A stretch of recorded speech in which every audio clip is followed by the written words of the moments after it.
hello everyone. Welcome to Barry's Book Reviews. Today we're talking about a Han Kang novel called The White Book. And this is one of three novels that Han Kang has translated into English at the moment. So of course Han Kang wrote The Vegetarian, and she also wrote a novel called Human Acts, and is now a very high-profile and celebrated writer internationally. The Vegetarian won the Man Booker International Prize when it was published, and is kind of responsible for the current cycle and popularity of Korean novels in translation. Like this sort of current period that we're in, started with the Vegetarian winning the Man Booker International Prize. And that was translated by Deborah Smith, and I think all of Han Kang's books that have been translated into English, including The White Book that we're talking about today, I think they've all been translated by Deborah Smith.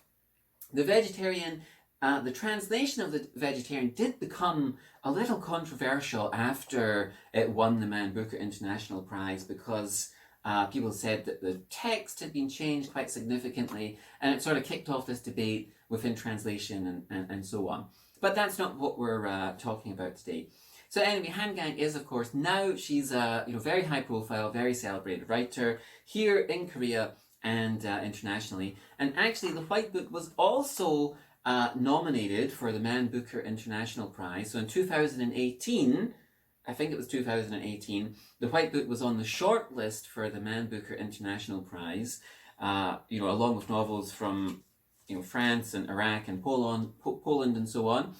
But it didn't win that time, and I think it didn't win because it was very close to The Vegetarian winning. So I'm pretty sure the judges would have thought, well, she's just won recently, so let's give somebody else a chance to reap some of the acclaim and benefits.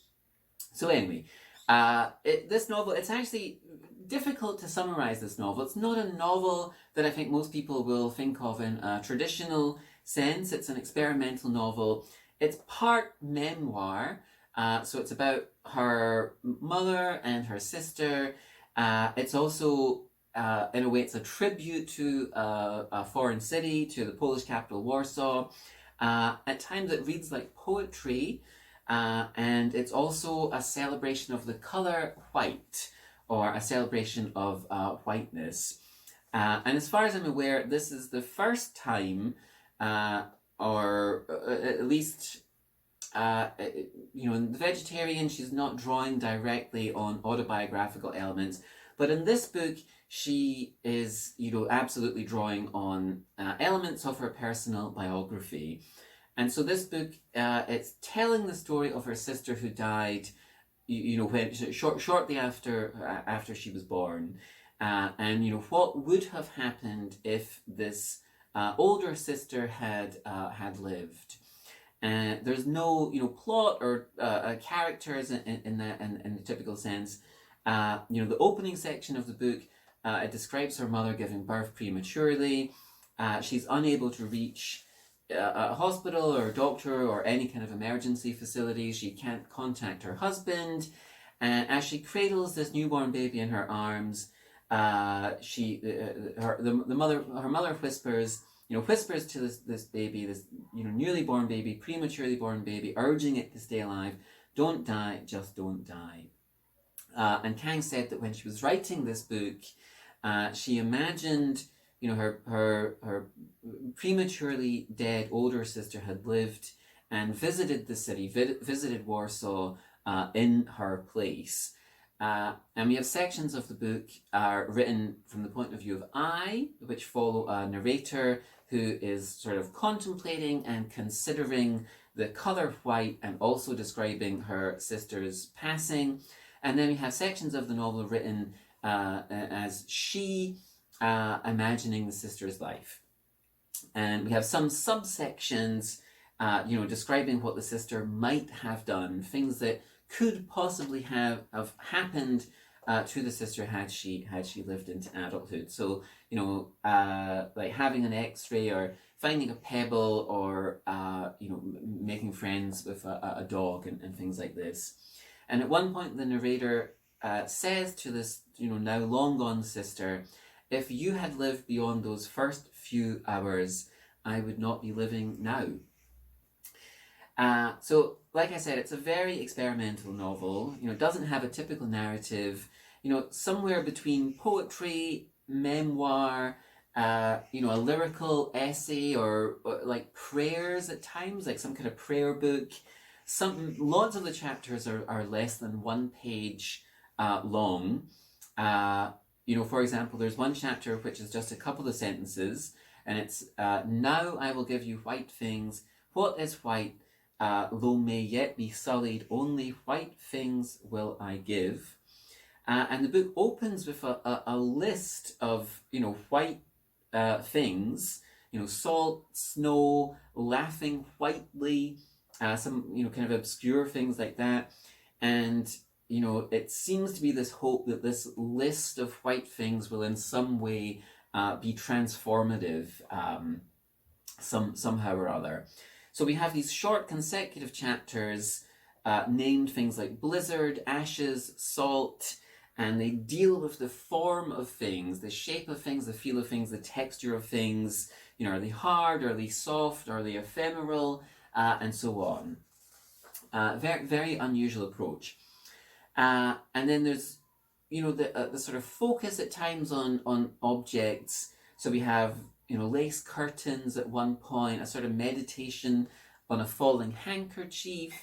And, these sections are about the sort of, tactile or the nature of these objects and these things, right? These are things that we can see and feel and touch and are tangible, unlike her absent sister.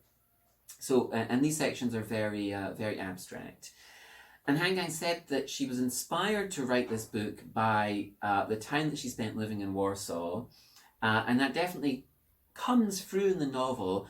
Warsaw's not actually named in the novel, but we know that Han Kang was at a writer's retreat in the city, and she was inspired by the city. There's sections in the book where the narrator is wandering around the city and sort of contemplating the history of the city and noticing the history of the city.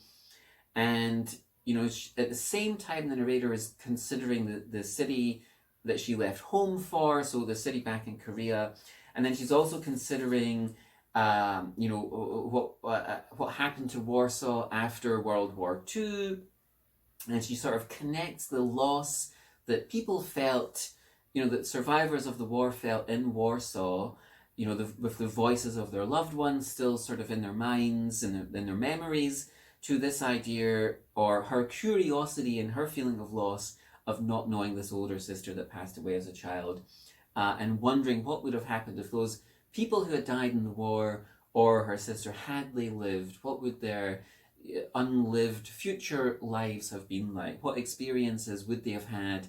How would life and the reality of their friends and families and lovers have been different had they lived? So, like I said, the chapters are very short. They're almost like poems. And so I think just to finish up today, I'll just read one of the sections. And so this is an entire chapter from the book. And like I say, it really is just like a poem. So, "To the stillness, when the day of her leaving draws near, and she stands in the darkness of this house there, are words she will want to speak to its stillness, which she is no longer permitted to dwell inside.